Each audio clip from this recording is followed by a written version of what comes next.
Listen up. The views, thoughts, and opinions expressed in this podcast belong solely to the podcast participants, and not to any participant's employer, organization, committee, or other group or individual. This podcast is for entertainment purposes only. You know, for fun. So lighten up and enjoy.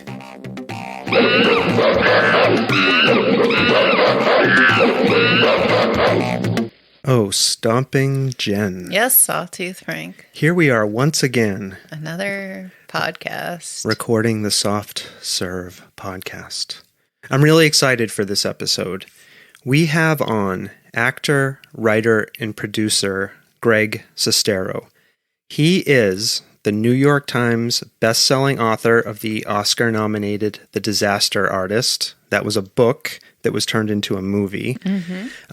Co-star of the cult classic The Room. Okay, and Greg also has a couple other recent projects that he's done. We're going to ask some questions about. One is a movie, two movies called Best Friends Volume 1 and 2. And he was also seen in one of my favorite series, The Haunting of Bly Manor. You love all those horror things. I love mansions, gigantic, sprawling mansions. Yeah, but we should get started so we can talk more about all of it. And also, I just want to say, Greg has his directorial debut coming up called Miracle Valley. And that's going to be, I think, premiered in Salem, Massachusetts in the near future, but we'll ask about that. Okay. Cool. Awesome. Thanks for pushing me along. Cause I'll just keep rambling. Chatter on and we on. Should start this show. All right, here we go.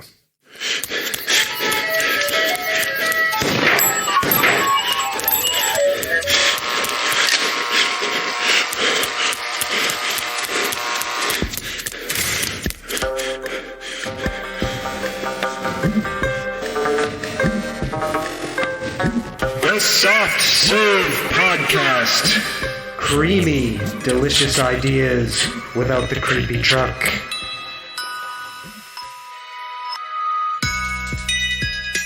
Stomping Jen. I am not going to sing to you today. Oh, thank goodness. Yes. I get out of it today. I am going to spare Greg that honor. And speaking of Greg, I'm going to try this on. Oh, hi, Greg. Oh, hi. Sorry, I had to start that way. Of course, it's the natural way we've started to greet everybody. It's funny. One of the funniest things I've learned about meeting people and touring, it's how quotable The Room is. And in fact, I met this group of friends in Fort Collins, Colorado. They spent the entire day speaking in room quotes, and they survived. Oh, God. That's hilarious. And speaking of The Room, that is primarily how we got you here on the podcast to come and talk to us. You are going around the country, I believe, and doing some live screenings of the movie The Room. Is that correct? Yeah, so during the pandemic, just as it was starting, I had just finished writing, directing, starring, producing. Basically, I pulled a Wiseau and made a new horror film because, like you, I love horror, and I've always been inspired by 70s horror, by cults. I love The Hills Have Eyes and Texas Chainsaw Massacre, and I just went out there and I made a horror film in the desert about a real life cult.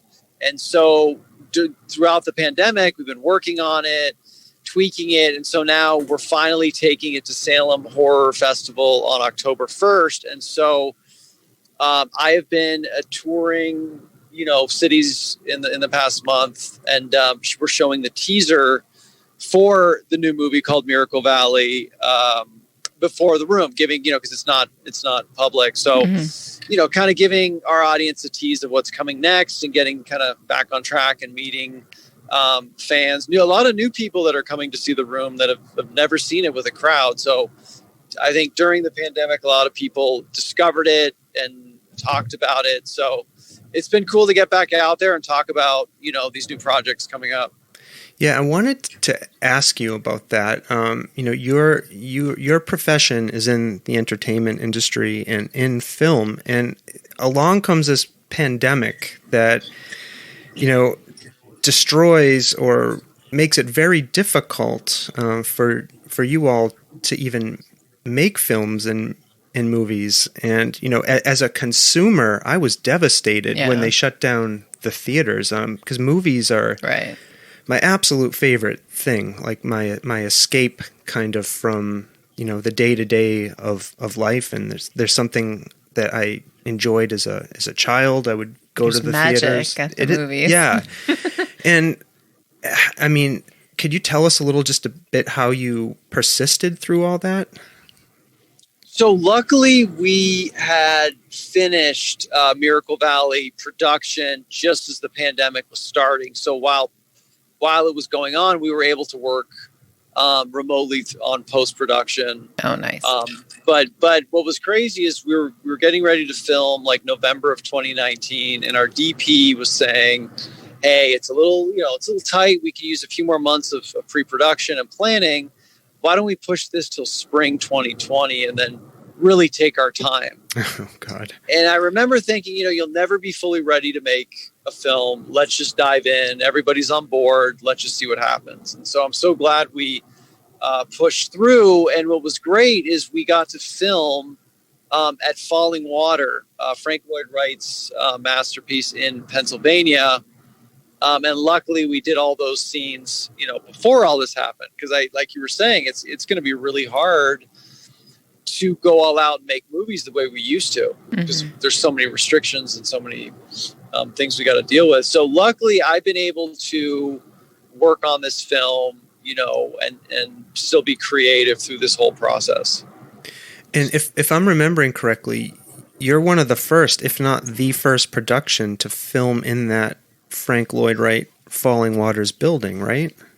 Yeah. I mean, you'd think it's kind of funny. You'd think this house, Hitchcock was inspired by it in North by Northwest. You figure, hey, this probably has been used in, a Hitchcock film or a Spielberg film. And then you look at it, you're like, no, it was a Greg Sestero horror film.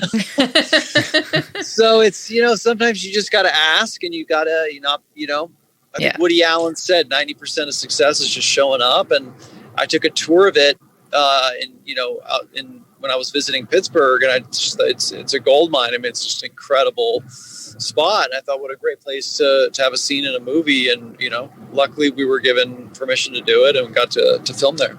That's awesome. Were you able to film inside the house, or were you just on the ground? We did a little, we did a little bit. We got to, just try to capture how incredible the angles are. We got a good shot at it, and it was just, it was a great way to kick off filming. Yeah. And I think that's a great thing in terms of exposing more people to that amazing architecture too. Mm-hmm. Is it privately owned, or is it open to the public? It's now a World Heritage site. Okay. And you can take tours cool. And visit it.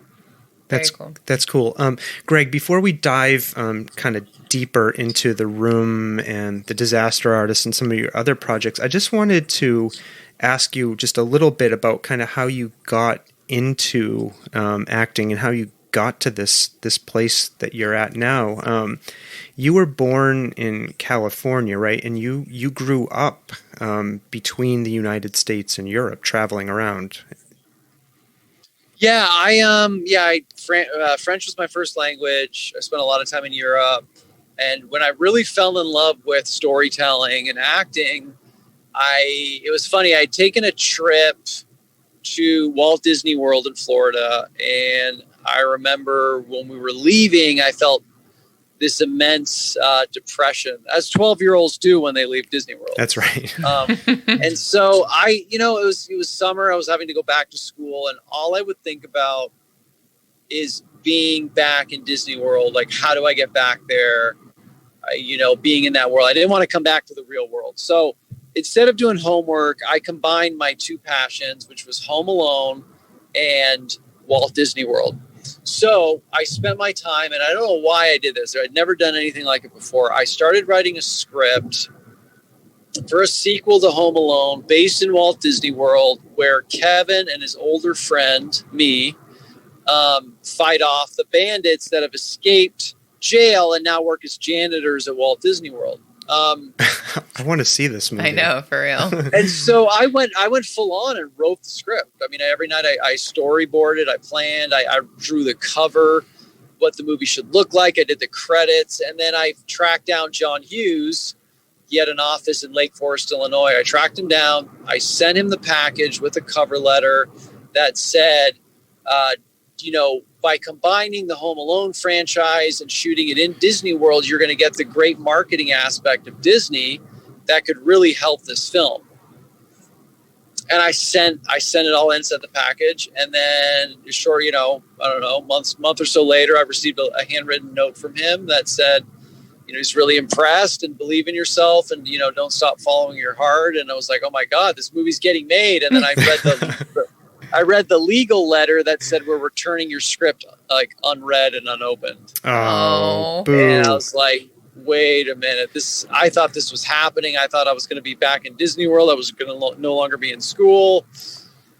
And anyway, it gave me my passion, and it gave me my goal that I wanted to write stories and make movies. And it was pretty incredible. A few years back, I got to go on Macaulay Culkin's podcast and tell him this story. And so it all really came full circle. And then Disney now owns Home Alone, because of the Fox merger. So they're now releasing a Home Alone sequel on Disney Plus this fall. So it all worked out, I think, for everybody. Yeah. Hoping. But are you and Macaulay Culkin going to go to Disney World together and reenact that script? That'd be awesome.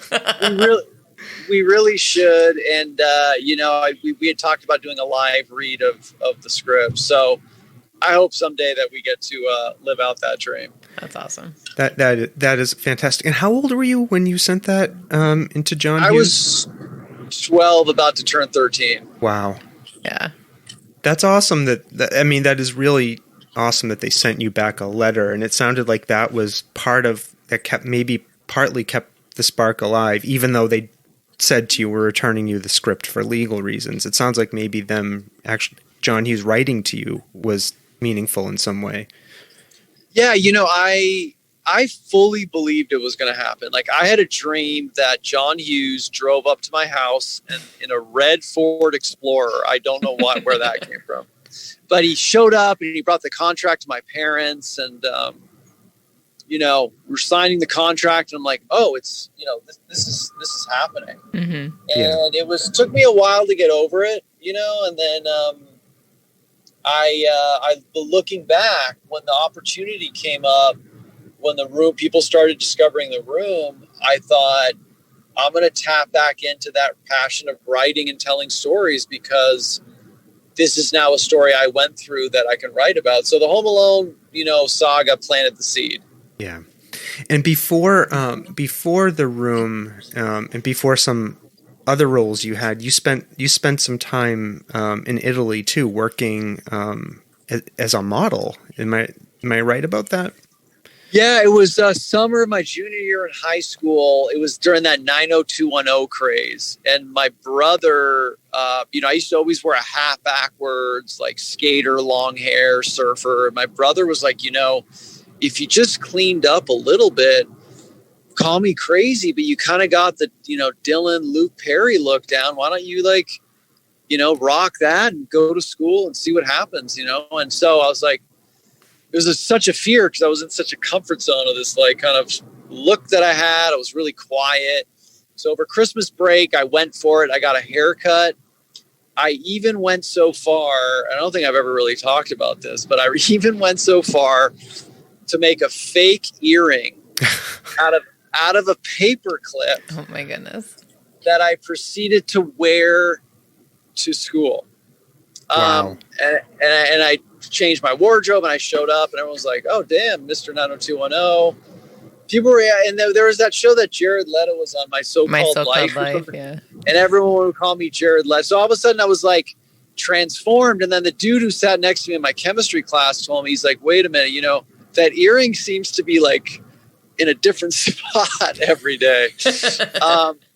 So then I was discovered by a talent scout that brought me in for an agency meeting, and I met a few agents in San Francisco. And then there was an agent, a really great agent, who saw me and took me on. And within, I guess, a few weeks, I did a few shoots, and there was an agency in Milan, Italy that was interested in bringing me out. I was 17. I was just going into my senior year, and they were like, we really want you to live over here and model. And I was like, hey, my wish came a couple years late of getting out of school from Home Alone. It came out of school by getting discovered by this agency. So I flew and lived in Italy and Paris and got to model over there. So isn't that funny, that little switch of just throwing the hat off and taking a risk, and, randomly people dug it. And so I ended up living over there and modeling, and it was really a life-changing experience. It was weird. My senior year, when I came back after living in Europe, it was like I didn't fit in anymore with like my high school friends. It was almost like I'd aged to like 25 with just all the hustle and the competition, all these people from all over the world there. And I was 17 and most of the models were like 24, 25. So it was really, a huge change for me. Yeah. And as I hear you talk, especially about how you're describing yourself, like as a shyer kid, and you're definitely in The Disaster Artist. Your character is definitely portrayed, or you are portrayed. It's not a character; it's you. You're portrayed as being kind of a shy person. And as I hear you talk about that, I'm wondering if like changing your clothes, putting on that earring, like felt like acting to you at all. Like if that was a form of acting in a way, like putting on this persona to. When you're listening to your brother's advice about, hey, you could go do this thing if you appear a certain way. Did that feel like acting to you in any way? It really did, because I was pretending that I was like Jason Priestley or Luke Perry. And it gave me a new way of approaching things. I was no longer Greg Sestero. I was a character out of 90210, and I'd go back every night and I'd watch reruns of 90210, and that gave me sort of the confidence that I was on a wavelength that the people my age weren't. Yeah. And I needed a change because I was so much in my shell, and it was really funny.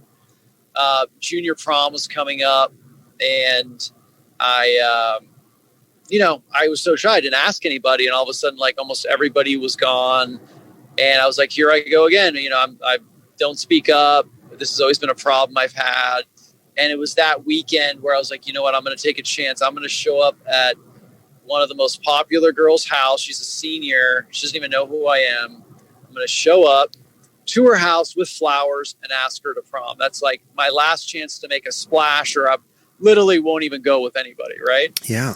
So that was like a moment I'll never forget. I showed up at her house with flowers. I'm like, dude, this is so stupid. I knock on the door, no answer, of course, which made it even worse. And then I drove around for a little bit and was going to not do it. And then I stopped, and I had like, again, a moment like 90210. I was like, let's pretend we're going to film a scene for the show. Go back there, own it. And I showed up, knocked again. She answered and she said yes. And I just remember thinking, you got to take risks. And it all wouldn't have happened if I just, didn't have that switch of wanting to change where I was at. That's amazing. I'm sending this to teenage you.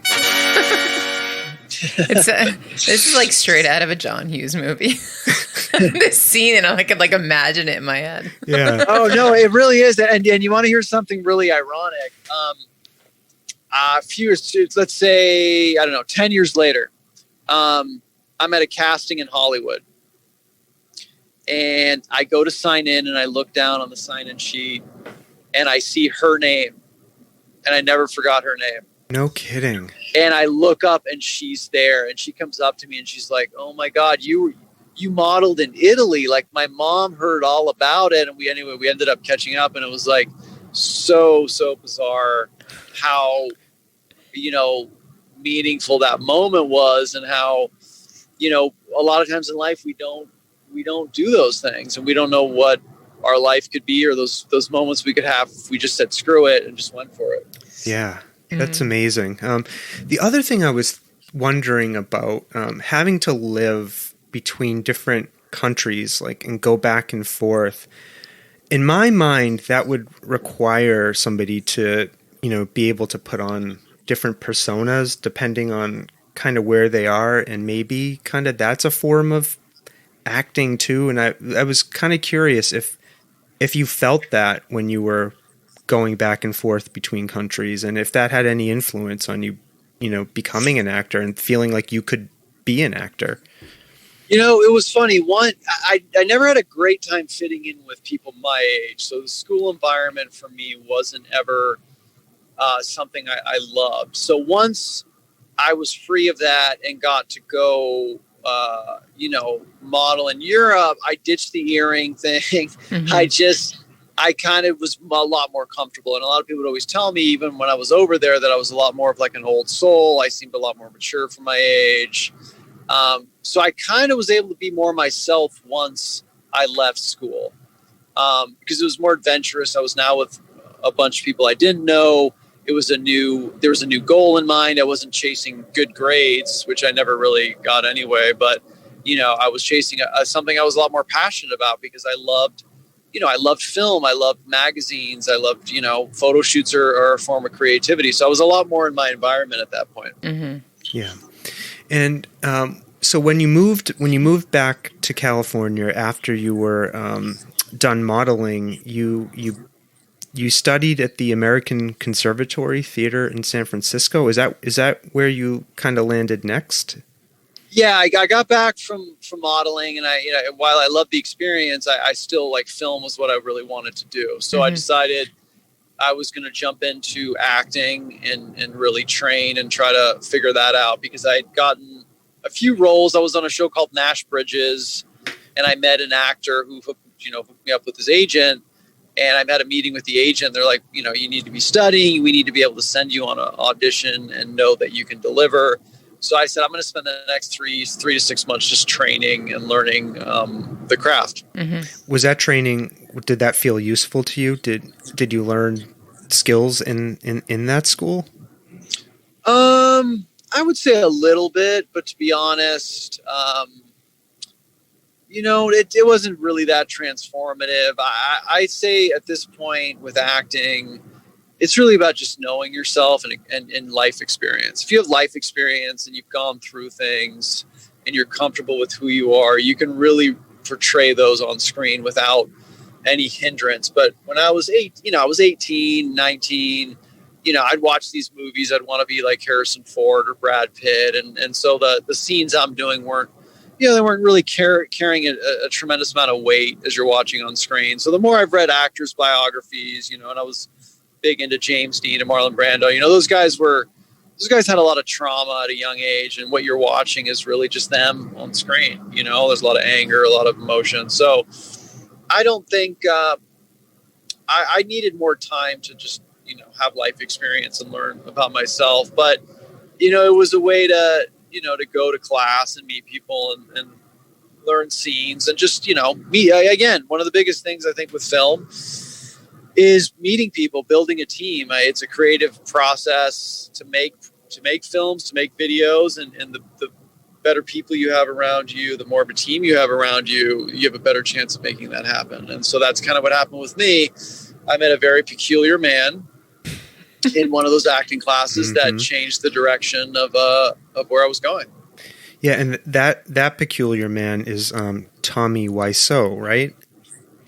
It is. Yeah, and did you is the scene depicted in the Disaster Artist movie accurate in the sense is that's how you met Tommy, was in a scenario kind of like that? You were performing scenes in front of people and Tommy came on and just sort of captivated that room the way that's portrayed.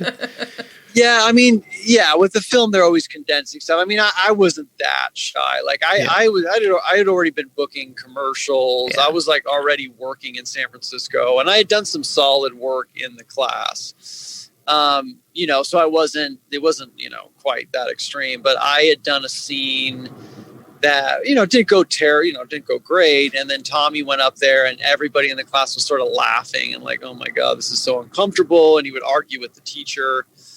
And then I just thought, like, I was really close on booking this movie with Eric Roberts that was shooting in the Bay Area at the time. And I had like 3 callbacks, and I think Clea Duvall was going to be my girlfriend. And anyway, I didn't end up getting the role. I was really down. I thought, like, what's the point of doing all this? I'm spending so much time and so much, you know, and so I thought something that would cheer me up would be to do a scene with this crazy man from my acting class, because I found him so funny and entertaining. And so that's why I approached him, because I was like, this guy just has a certain like funny charm to him. Maybe he'll take my mind off not getting that part. Yeah. And so that's kind of why I went up to him, because I felt like I was lost and really discouraged and really heartbroken, because at that point in my life, like, getting a part was everything. And it was getting a role that would be filming in LA. That would be a next step. And when I didn't get that, I was like, how long do I have to wait before that comes along? You know? And then go ahead. Yeah. And so that was a big, you know, turning point for me to just, I was like, maybe, you know, I'll just do a scene with this guy. Maybe it'll cheer me up. And then you moved to Los Angeles with Tommy from San Francisco. Am I right about that? Yeah, so in the movie they kind of sped it up, but really what happened was we struck up this friendship. We'd go on these crazy road trips. He'd let me drive his really nice car while he slept, and it was just sort of this, you know, I saw a really beautiful side to him. He was very humorous and supportive and wild, and it was everything I needed at that point. And randomly, he's like, what are you doing? What are you doing after class? And this, you know, and I was like, oh, I want to move to LA, but I don't know what to do. And he's like, oh, I have a place there. You can sublet it from me if you want. Mm-hmm. He's like, it's just empty right now, and I've kept it. But he's like, I'll rent it to you for like $200 a month. And I was like, okay, that's realistic. I could probably pull that off. So he's like, I go next week if you want to check it out. Yeah. And so, you know, looking back now, I wonder if he really did have to even go down. I wonder if he was just doing that to hang out. But my mom wasn't really into it. And so we showed up at the train station because he was picking me up there. And my mom's like, hi, so how old are you, Tommy? And he's like, oh, you know, Greg age 28. You know. Yeah. And she's just like grilling him. She's like, he looks like you haven't slept. What did you do all night? Oh, work hard, you know, it's okay. And then she's like, you know, no sex. And he's like, oh, what? Well, we all do, no problem. And I was like, oh, man, this is so bad. So it was just like this, you know, this meeting of the Titans that was super awkward. But we get down to LA. The apartment is empty, but it's nice. And I end up, you know, subletting it from him and start like attacking the town with headshots. I mailed out my headshot to like every casting director in town. Miraculously, I got hooked up with the Iris Burden Agency, which was an incredible agency that represented like River Phoenix, Joaquin Phoenix, Kirsten Dunst, Josh Hartnett, like all these people at that time. Mm-hmm. And I like couldn't believe it. I started going out on auditions, and I got a starring role in a really peculiar horror series called Retro Puppet Master. Oh. It was a Puppet Master prequel, and I was playing the young Puppet Master, and I got the role because I could do a French accent. So it was like my 4th audition, and I landed this lead in this film, and I just couldn't believe it. And I was like, you know, Tommy was such a huge part of this. I'm going to surprise him and go to San Francisco during Christmas before I leave to Romania to film. And so I went up to San Francisco, and we went out, and I told him, hey, you're not gonna believe this, I booked the lead in a film.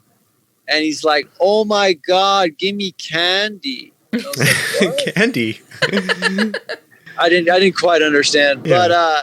But so I went to Romania, I filmed the movie. It was such a high. It was, you know, I felt like I was doing Star Wars or something, you know, because it's your first speaking role and it's the biggest thing. So I come back to LA, And while I've been gone, Tommy moved into the apartment. Oh my God. So now we're roommates. Surprise. And I know the film made us, kind of move down together, but yeah. He was sort of inspired by that booking. And then he got headshots. He created this like Levi's commercial for his company so he could join the union.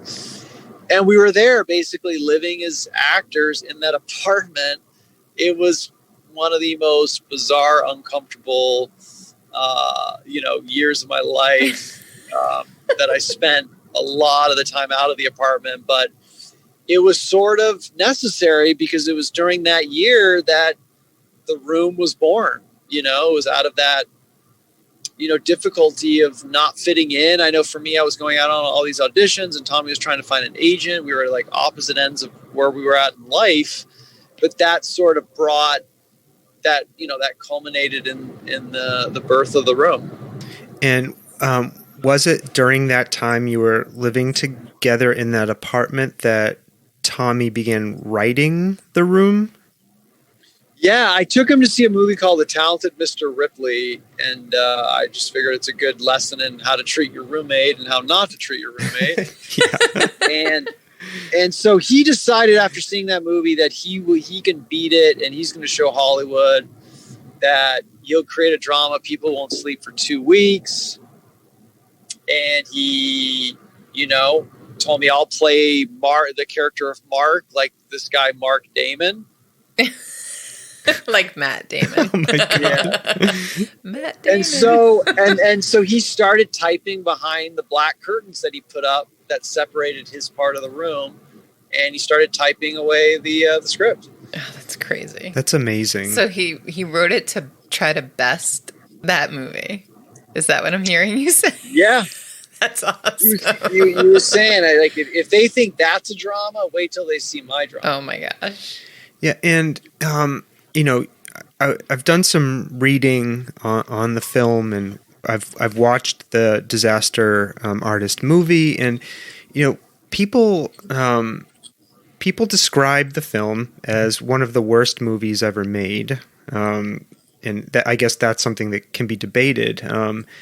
I was reading one review that said, yeah, people say that, but it's definitely not, because so many people enjoy it, right? Mm-hmm. Like you can't really enjoy a terrible movie. So that was one counter argument I heard to that. Right. Maybe it wasn't the intended drama, right, that Tommy wrote. Yeah. But Greg, when you were presented with the script by Tommy, I mean, what was your reaction to it initially? Were you able to see kind of the potential in it?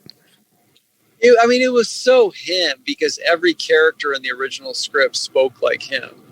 And I thought that was hilarious. And so I read it, and it was so much comedy. It's such a unique mind telling the story that there's laughs on every page. I mean, you could get 10 best screenwriters in the world to try to write something that'll get a reaction like that, and it's not going to happen. So I think it's a testament to originality. Now, back then, I did not think anything would come of it, because I was auditioning every day on projects that had, major actors, major players, and one day I'm auditioning for some new drama with William H. Macy and Nev Campbell, some other pilot. So I knew at the moment, like, this has no chance of going anywhere. But I was still supportive, because I knew what that felt like, to try to get your own project off the ground. So I was mainly around just to help Tommy, kind of get his project going. And I told him I don't think I'll be able to be in it. And what changed for you? Because you're a major part of that movie. You're on screen you're a lot of it. You're a major character. Yeah, so he bought all this film equipment. He called me up. I was moving apartments with this girlfriend that we're going to move in together. And he's like, hey, I have a job for you. You want to open a headshot, make $100? Oh, and I remember thinking, like, I need exactly $100. And so I went over to his apartment, and there was like 5,000 headshots, and I started opening headshots. and calling people in for auditions. And we sort of started working together with casting the room. And I'd never had more fun in my entire life. It was like these actors coming in. It was giving me a chance to be on the other end of the camera and see how it feels to be a casting director. And all these people coming in, and we ended up casting the movie over 6 weeks. So I was sort of helping him. I didn't think it was a reality. And then all of a sudden it's like, oh, everybody's cast. Like it's ready to go, and he had the equipment and the crew, and we had already cast another Mark because I told him I don't want to do it. Mm-hmm. So we're ready to start filming on August 18th, 2003.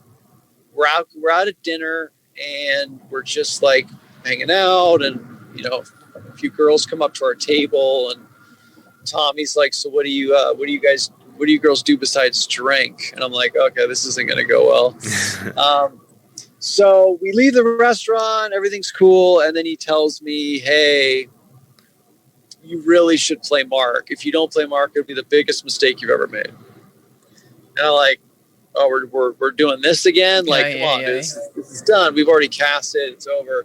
He's like, "No, I can make an exception for you. I don't really care about this other Mark. I don't think he can perform the sex scenes very well. And I think we're going to let him go. So this is your last chance. Either do it now or you're going to miss the boat and always regret it." And I remember in that moment, I had a beard, and I was like, I'm going to be there all day helping. Maybe I can make the best of it. And then he's like, "And also, just if you're deciding, I'll get you a new car." And I'm like, and so I'm like, you know what? Fuck it. Why not? It's like he knew he had me at that point. I was like, all right, why not? Who's going to see this movie? It'll be just something that, it'll be a blip, and then I'll just move on. And so I told him, I was like, "Well, what do you plan to do with the other guy?" He's like, "Well, we're shooting the movie on 2 cameras, film and digital. So we'll tell everybody that Greg is there to do auditioning for future projects. He's going to be playing Mark. We'll roll tape on the other guy, and we'll roll film on you." And I told him, I was like, "The whole movie? Like that's going to be insane." And he's like, "Don't worry about it. We figure out." So the first day of filming was so uncomfortable. It was so strange. It was the perfect way to kick off making the road. It's amazing to me. Tommy seems like such a unique individual. And do you have any sense of where that I perceive I don't know him obviously, but what I've seen and what I've read is he just has this confidence in himself and his vision. And do you have any sense of where that emerged from? Because I know there's some mystery around his origins. Right. Yeah, I think he was, a pretty successful real estate retail guy in San Francisco in the 80s and 90s. And I think he has a way of doing things his way, and it's worked for him. And I think he continues to, use that structure, and his confidence has grown from the success that he's had. So he's very, very particular in how he does things and what he wants, and he's just continued to operate that way. And did working with Tommy on the film impact your friendship with him in any way? Absolutely. Yeah. I think that brought out a lot for both of us. Yeah. We've been friends now for, over 23 years, and just having something like that in your life is something that just, it challenges your friendship, strengthens your friendship, and brings about, new issues and new challenges. And I think, it changed both of us in many ways, especially over the almost 2 decades that the film has been out. Mm-hmm. Yeah. And I want to talk a little bit about why do you think The Room became such a phenomenon? Do you have any insight into that now 20 years later? It's really baffling to see it playing around the world and people still talking about it, quoting it. People have gotten married because of it. It's been a daily part of people's lives, and it's just something that has been pretty fascinating to watch. And I think for me, in the beginning, I thought it was a really funny, hilarious, bad movie that had some charm because of, Tommy's personality.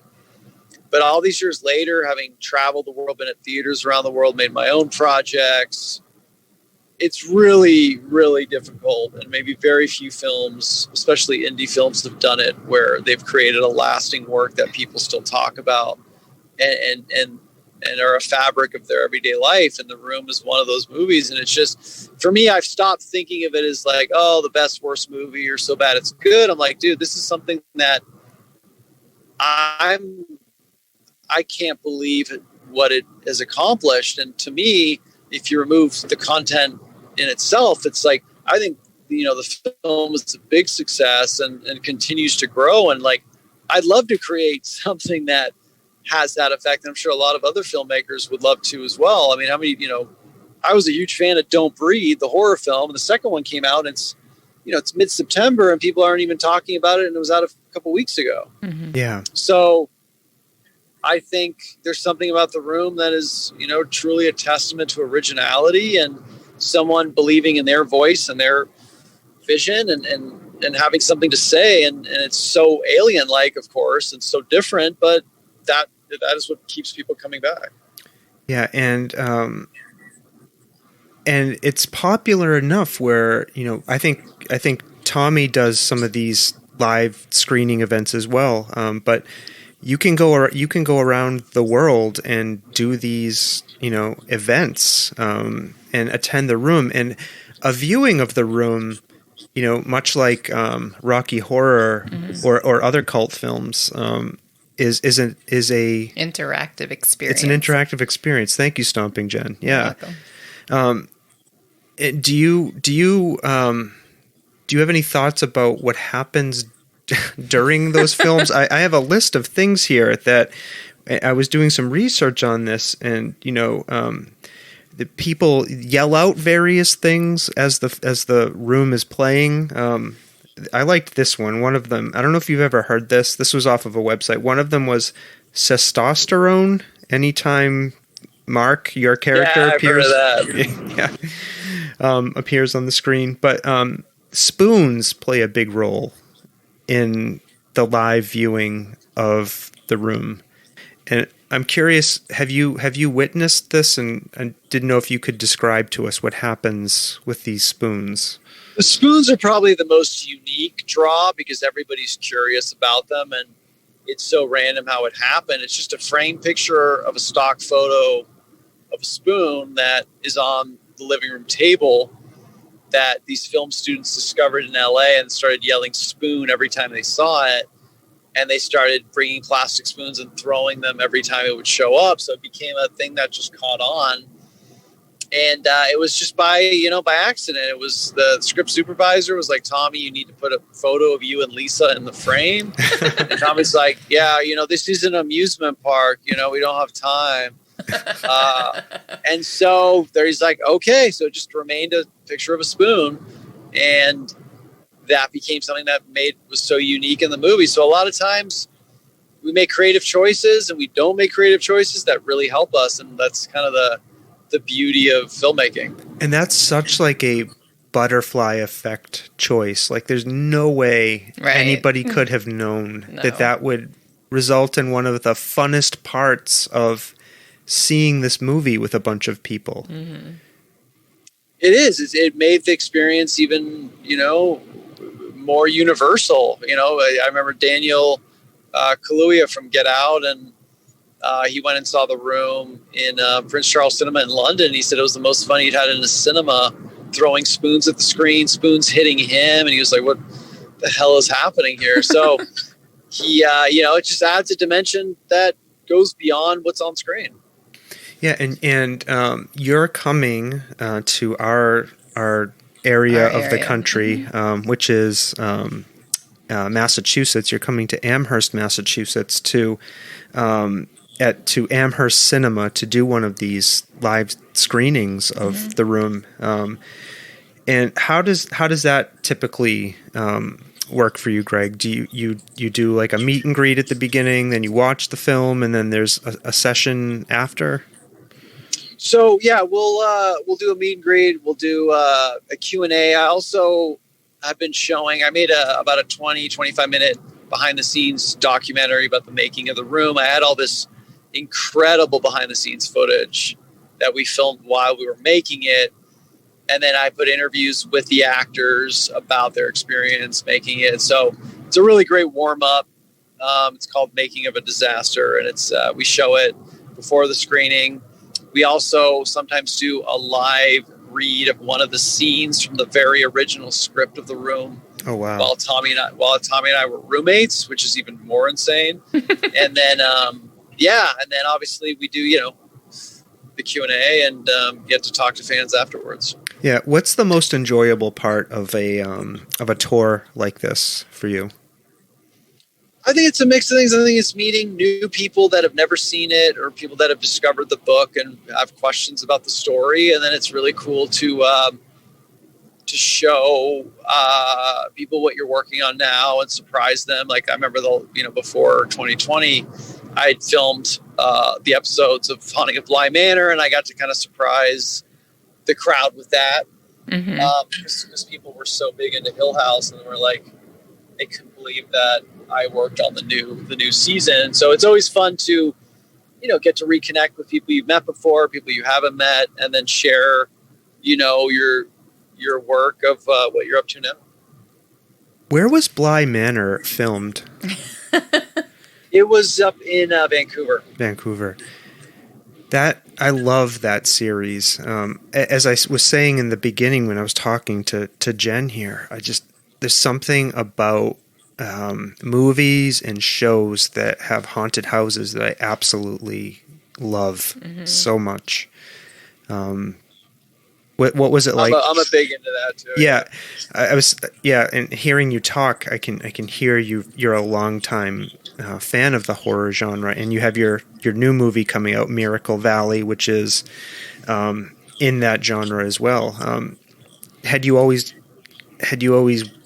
I mean, what was that like for you to make a horror movie? To make a horror show like that?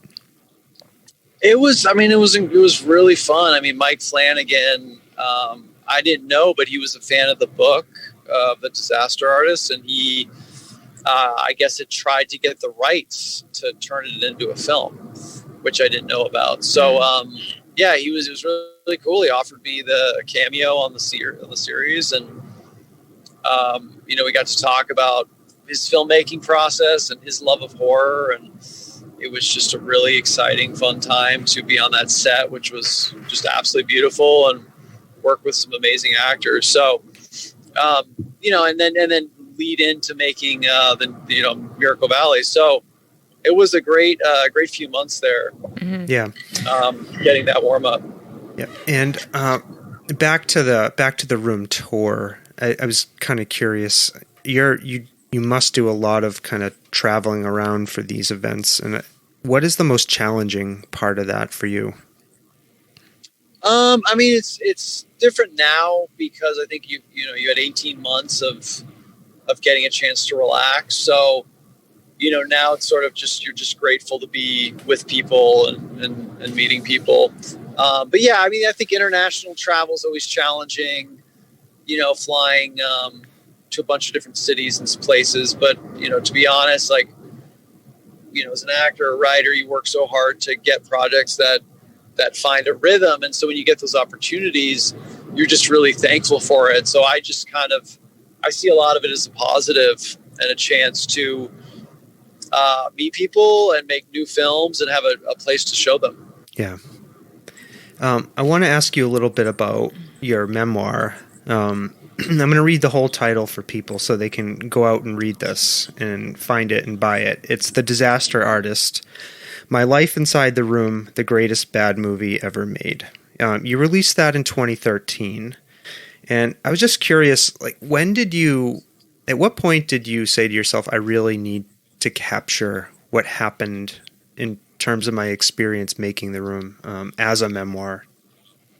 It's funny. It was in Boston. We were doing a screening at the Coolidge Theater was one of the first times I'd ever gone with Tommy to do a show.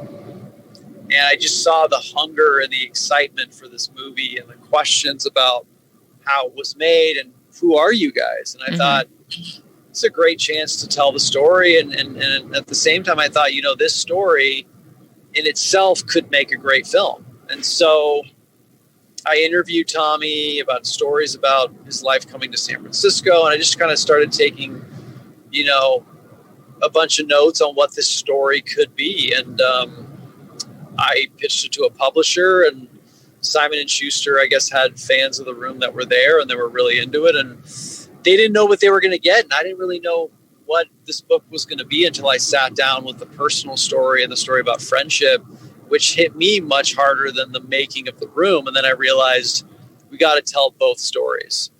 What it's like to be a young actor, following your dreams against all odds, moving to LA, those struggles, having the friendship of somebody who's like a totally different person than you, but you guys are friends because you're clinging to this dream. And then as it cuts and alternates chapters, you guys are making this insane project that later became something that defined both of you in a lot of ways. So it's a lot of, reminded me a little bit of Adaptation, the Nicolas Cage movie, a little bit of Ed Wood and Boogie Nights. And I thought that's what this story is. And so nobody really saw it at the time. The publisher was like, we just want a book about the making of The Room. But I thought this story is much bigger than that. And luckily they were really on board once they received the manuscript. Oh, cool. Yeah. So Tommy was supportive of you writing the book. Yeah. I mean, I don't think he ever thought it would happen, because writing a book is really hard. Yeah. And I don't think he thought it would be a big deal or it'd be anything, but he was he's like the first person I told. I interviewed him, I talked to him, I was on tour with him while I was writing it, and I thought, I'm sure there's a few things he won't like, but that's the thing with Tommy. If like the only way to tell the story was to not shrink from the moments that were really difficult. And in the end, I mean, it kind of made a lot of his dreams come true. It's like we both helped each other out with The Room giving us a platform and the book giving us a story that people could relate to. I think, they teamed up together in a way that both really helped us. Yeah. What was your process like for writing the book? And like, what kind of writer are you in terms of actually getting words on page? I just started, I'd read every morning. I think I went through like 100 books at the time, but I'd read every morning. Then I go for like an hour walk. I'd take notes in my head. Then I'd come back and I'd just go until like 2 p.m. And then I'd stop. And then that night I'd watch movies that were in similar stories. And I'd just repeat that over and over and over. And then I worked with a really great co-author named Tom Bissell, who was a journalist. He wrote about The Room, and so we'd meet up and I would read out these chapters to him. He would like interview me. We'd basically talk the story out on tape. And then he would take those tape recordings of the chapters I'd written and the conversations we had, and he would narrate those. He'd put those on the page as chapters. Then we went back and forth editing those. So we kind of had a really good, strong storytelling perspective as well as all the details. And so it was this fun way of doing the book. It was a ton of work.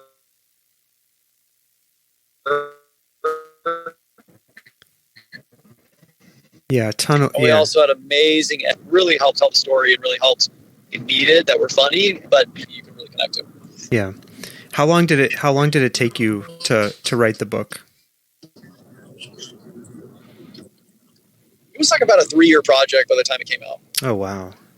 Like from the time you got the idea to do the proposal to do, but it was, you just go back and forth with the editor, and there's a lot of great challenges. And it was like a marathon that, it taught me so much about completing and finishing a project. Yeah. Putting on your author hat, were you happy with the 2017 film adaptation of your book, The Disaster Artist? Yeah, I had a really good time with it, the release of it. I mean, I think, like I said earlier, when you make a movie out of a book, you got to really pick attributes to a character. And, I think the book is a lot darker, a lot more in depth. And, Greg doesn't really want to make the room, but in the film adaptation, he's like gung-ho and interested. And, so that dynamic changed, but, I don't think it takes away from the story. Yeah. Yeah. I wanted to ask if there is something, that's in the book that, you wish had made it into the film, maybe, that just they couldn't quite get in there. Something to tantalize our listeners to go out and get the book and read it. He dives into the mysteries of Tommy, his time in Paris, his life in New Orleans, and moving to San Francisco, and his mysterious time as the Birdman on Fisherman's Wharf. There's just a lot there that I thought was really intriguing, and that's what Mike Flanagan was really drawn to, was the backstory of Tommy in the years we didn't know him. I'm tantalized. I want to read about all of that stuff. That sounds fascinating.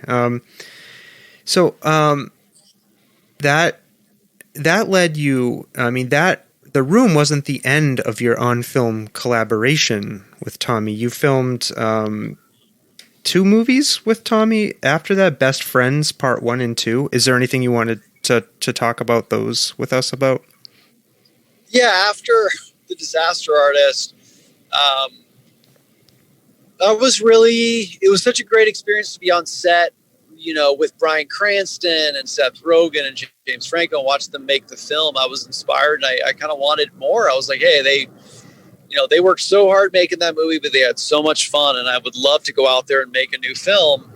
And then I saw a test screening of The Disaster Artist, and it drew me to Tommy in a way that I hadn't been. I saw him as vulnerable, and I saw him as somebody who had never really been given a chance. So I went out and wrote a screenplay in 4 days, and it was inspired by a road trip Tommy and I took up the California coast, in which he thought I was driving him up the coast to try to kill him. That's hilarious. And it's like, I wasn't, but all right, let's roll with that. And so I used that experience and wrote the script, and I pitched it to him, and he's like, yeah, we can try, but we have to be same height in the movie. That's the deal. And so I'm like, dude, I'm in. And so making that movie, he plays a vampire mortician. He's very, perfect fit for the role. It's written in his cadence. He's allowed to dress the way that he wants and have fun in it. He doesn't have to produce it. He's not in charge. He can show up and just enjoy the process. And I really enjoyed that, because I got to see Tommy in a role that, as a friend and as a fan, I got to see him in something that I really believed in. And so Best Friends is, I think, the best work Tommy has done as an actor, and I think possibly will ever do, because we just treated him with so much love and respect, and really pushed his performance to be as good as it can be. And, if you haven't seen Best Friends, it's out on Lionsgate, released it worldwide. It's out on Blu-ray on Amazon and Prime Video and iTunes and all that. And it's really a unique film if you like LA noir films. We have to watch that, Stomping Jen. Yeah, for sure. Okay, Greg, I wanna switch to your upcoming film that you're going to be. Are you showing the whole film on October 1st? And it's October 1st in Salem. Sorry. Yep. Yeah. So get this. I think it's going to be a pretty fun night. So we're premiering at Salem Horror Fest in Salem, and we are showing in an old, amazing church. And the movie Miracle Valley is about a cult that involves a church. So it's like super meta to be in that space in Salem, of all places, showing the movie. I think it's going to be a really fun. I think it's called Bridge 12 is the venue, but Salem Horror Fest is a really cool. They got a lot going on, and again, it's in such an amazing area for Halloween and for horror. So the film, we're going to be showing the whole film. It's about 90 minutes, and it's we've tested it, and audiences really responded to it. Some of the movies people have called out that it reminds them of is like The Invitation, Oh, I love that movie. Midsummer. And a few other really fun ones. So I think it'll be really fun to be there in Salem and show something new. Have you visited Salem before? Yeah, have you been there? Yeah, a few years ago, I got a photo of Jason and Michael Myers together. Oh, awesome! Yeah, and if you've ever been on Halloween weekend, that place is bananas. Yeah, it's absolutely insane. It's absolutely insane. What was it? What was it like directing your first film? It was a lot. It was a big challenge, and I lived in the environment and scouted all the places, well beforehand, and that helped. And the story was very well developed in my mind, so I kind of knew the shots going in, and our DP was great. We shot on ARRI, a lot of handheld. So I had it kind of mapped out in my mind before we got there. And the locations are so inspiring that, you point the camera anywhere and you're going to get something interesting. So the other guy, the lead actor, Rick Edwards, he plays the priest. I grew up watching him on a soap opera on Santa Barbara years ago. And, if you cast right, it makes your job a lot easier. If an actor really fits the part, they're going to show up and give you most of what you need. It makes your job a lot easier. So I really enjoyed, the process of, the whole writing, directing, starring. And, a lot of it comes down to having a good producing team and making sure that you're in good hands. So, and just watching, again, a lot of movies that I really, really love and figure out why I love them and try to emulate that. Yeah, and I was creeping your Instagram in preparation for this conversation. I saw some of those locations, and they're amazing. You were in the American Southwest. Am I right about that? Yeah, it was. We got to film at Lake Powell, Bisbee, just these towns that are like absolutely beautiful, and the vibe there is so intense that you put it on camera and people feel like they're in a whole different spot. Were the people who live out there welcoming of a film production? Yeah, they were, oddly enough, a lot of those people were fans of The Room, and so they knew what was going on, and they were like, whatever we can do to help. And we got some really great old Adobe Mission, locations, and some really creepy stuff that would fit in for a cult movie. So, we got pretty lucky. That's awesome. So listen up, folks. Is your event on the first? Is it? I would imagine if it's not already, it's going to be sold out very soon. Is there for the horror fest? So I guess Salem Horror Fest is hosting it. So I guess if you want to get tickets or passes, it's like salemhorror.com, and I think they have like a pass for the festival. So I'm not sure if they're doing singular events, but it's for people coming in that want to see, their lineup as well. Okay. So listen up, folks. If you're interested in that, go out there and go to the Salem Horror Fest website, get on their socials and get connected to that. Check it out. Another thing I absolutely wanted to ask you about, Greg, mostly because I'm a huge comic book nerd and fan, is you did a scene with Tommy that was done for the Nerdist Presents, and it was the Nerdist Presents Dark Knight Rises, where you play Batman and Tommy plays the Joker. And it's I'm not being cute about this. It's one of the more disturbing depictions of the Joker I've ever seen, and part of it is just like in my mind the way Tommy commits to that. So I just wanted to ask you if you had any reflections on shooting that scene as Batman with Tommy's Joker. Yeah, it was pretty awesome. I mean, it was the one thing it was super hot, so I had the bat suit on, and I was dying in that. And we do those scenes, and one of the ideas I came up with was cue cards, so Tommy didn't have to memorize the dialogue. Okay. So we did a lot of cue cards for him reading, and so I once we got that, then I had to do the scenes where I was holding him up against the wall and having to like hold him up, and like he would lean back on me, and I'm like in this suit and I'm like about ready to pass out. It was just like, man, being Batman's not as easy as I thought it was. That's one of the things you always hear people say is how hot it is in those suits. But it's also like it's hard. What did I read about that? The suit itself, it's like holds you prisoner, and it like prevents you from really being able to act. Yeah, well, it was a challenge, but I thought, I'm a huge Dark Knight fan. I mean, what a great challenge to like throw that on and do the scene. But yeah, when I took it off, I was like, oof. Yeah. I'm feeling good. Yeah. Do you have a favorite superhero or villain? I would say my favorite's probably Batman, and like the Christian Bale version. Yeah, he did a great job. I asked, we're talking to a person later. The episode will come out after this one, who read all 27,000 Marvel comics and wrote a book about it. And I learned about some characters that I never knew existed. In Marvel? Yeah. Yeah. One of them is called the Unbeatable Squirrel Girl. Oh my God. Yeah. Amazing. Yeah. Okay. And do you have a favorite? So, okay, Batman. Do you have a favorite villain? Is it a Batman villain or is it a different one?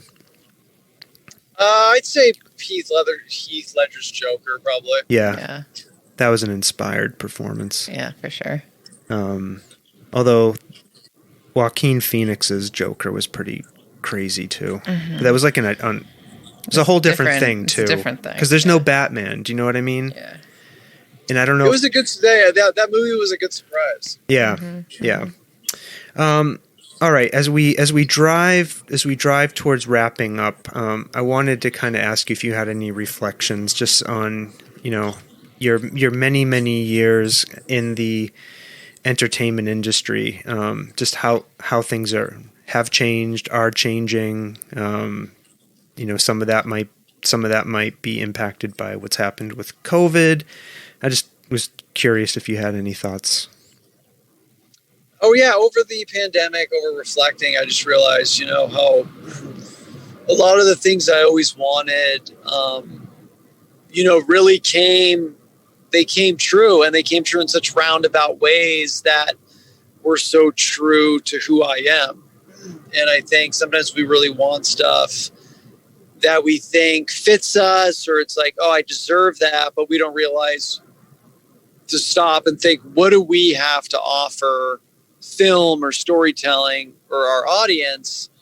And until we kind of figure what that is, then it's hard for us to proceed and pursue goals, because a lot of times we're pursuing the wrong thing and we're pursuing it for the wrong reasons, And so I really got a chance to sit back and realize, hey, I've been really lucky in so many ways, because all the things I love to do and continue to love to do, I'm still given a chance to do those things. And I have the liberty and the freedom to tell the stories I want, which at the end of the day, whatever level you're at, that's what we all aspire to do.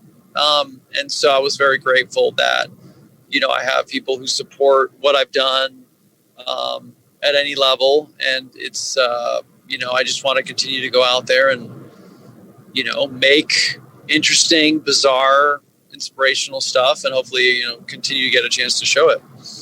That's awesome. Yeah. And, thinking, hearing you talk and thinking about, the room in particular, what strikes me is not being afraid of taking chances, right? Finding people, right, that you connect with, even if it's in a strange way, right? Like, who aren't, directly damaging your life, right? Like finding people you can connect with, and also like persistence, like I hear you talking about going out there and distributing, thousands of headshots in the early years. And it must've been so easy just to want to give up. Yeah. You're just like screaming into the void or trying to send stuff out and thinking like, this is going to work or it's not going to work. And it's scary in a lot of ways, but at the same time, that's what builds your journey. Because if it's given to you too soon, then you don't have to work for it. And I think that's something that I really learned is like, hey, a lot of things happened for the right reasons, even though I wasn't happy with what was happening. Yeah. I have to ask you about this because I saw it on your Instagram. You visited the Meow Wolf's House of Eternal Return in New Mexico. We went to the Meow Wolf in Vegas earlier in the summer. Yeah. They had converted a supermarket into this like surrealistic experience. So I just wanted to ask you if you had any thoughts to share about Meow Wolf's House of Eternal Return, what that was like for you. Yeah, it was funny. It was sort of like an accident because I was there doing a show in Santa Fe, and I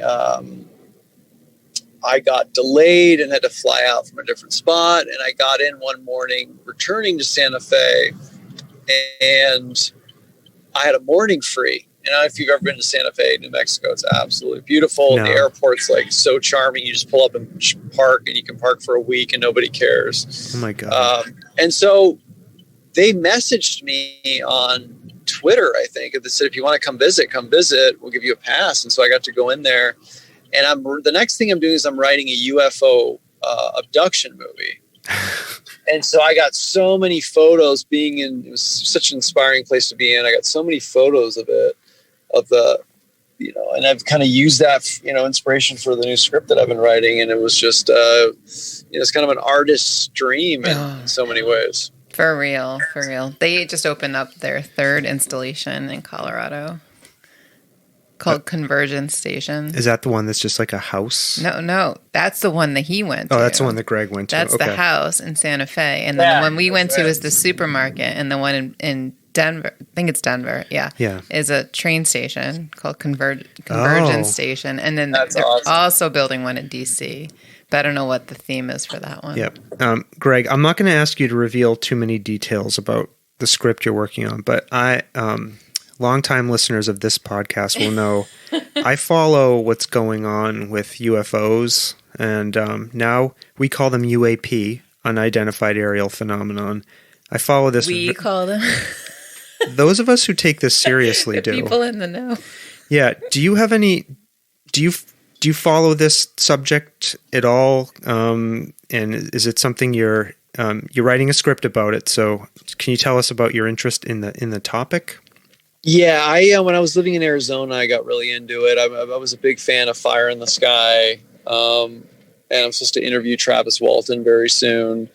I took a UFO night tour in Sedona, so I've been down the rabbit hole and read a lot of books. Obviously, watched a lot on like Bob Lazar, and so I'm big into it on both sides. I'm like, because when you write a script, you want to kind of know a lot of the information, so your characters have their own interests. And so I've been to Roswell a few times. I'm hoping to film this partly in White Sands and Roswell, El Paso, Texas, and also in Iceland. So, it's just something I can't get enough of.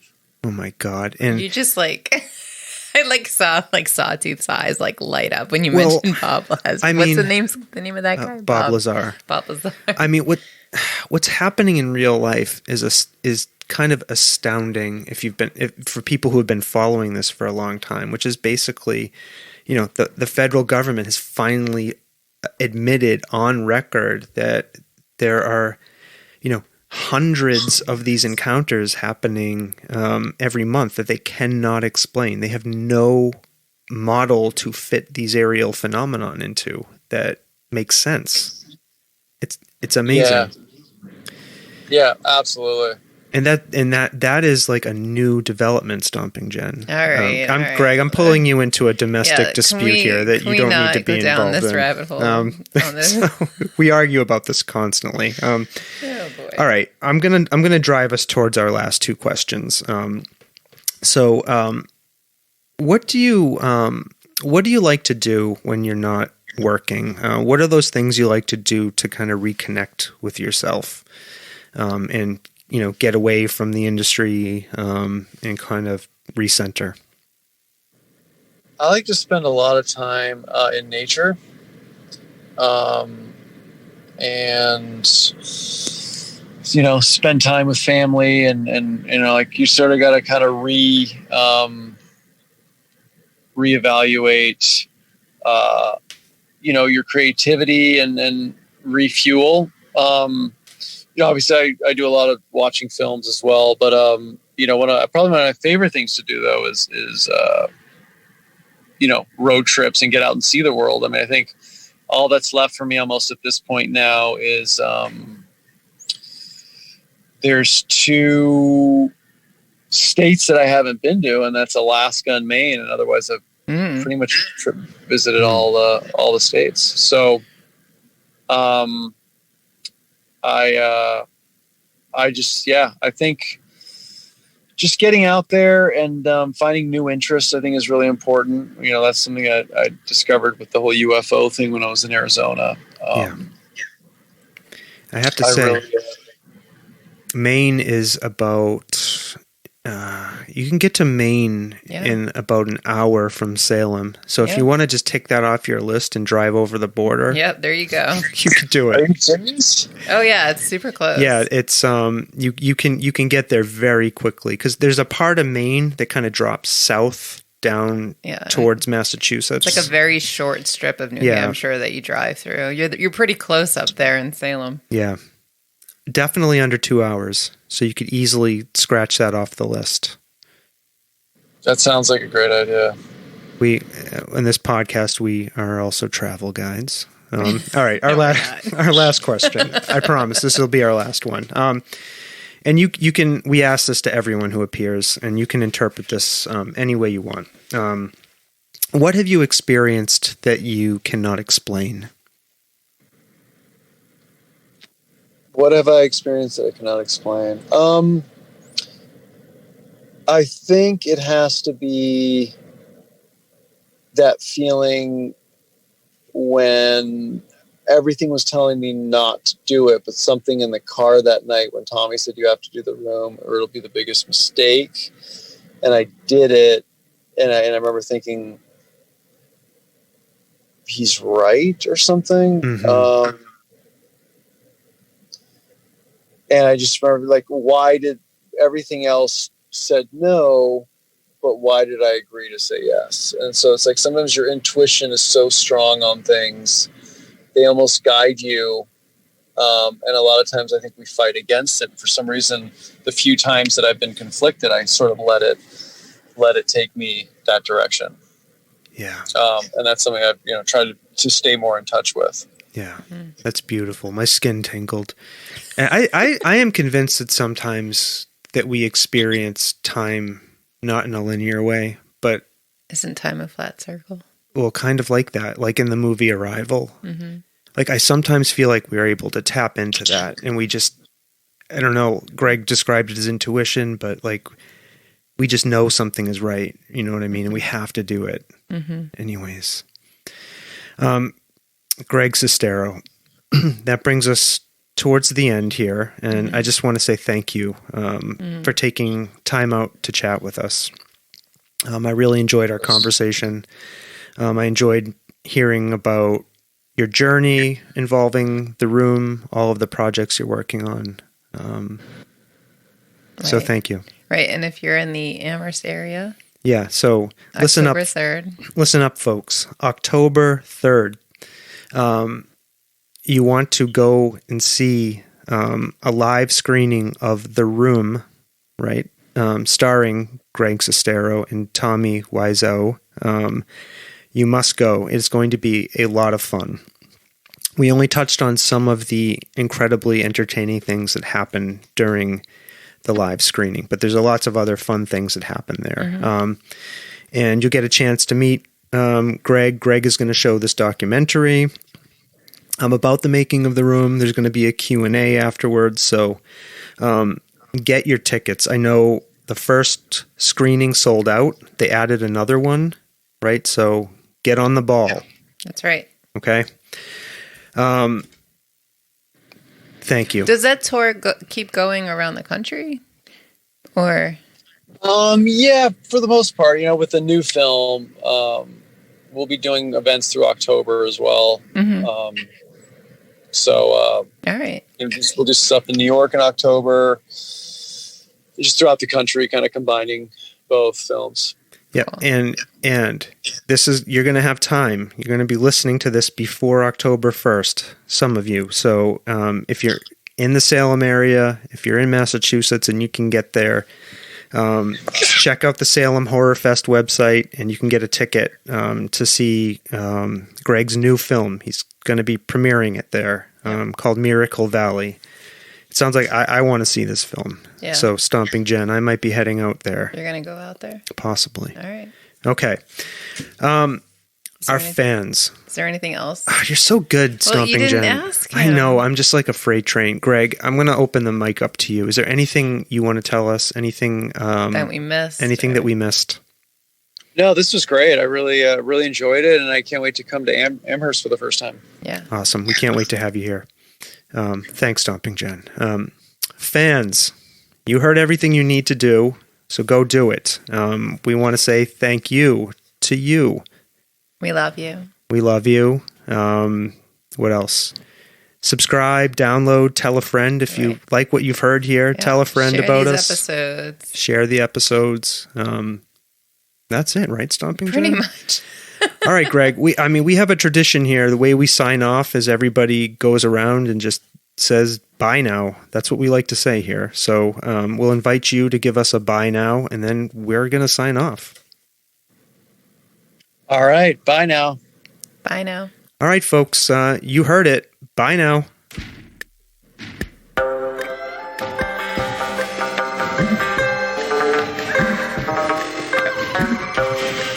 This world of ours, ever growing smaller, must avoid becoming a community of dreadful fear and hate. Those who have freedom will understand also its heavy responsibility.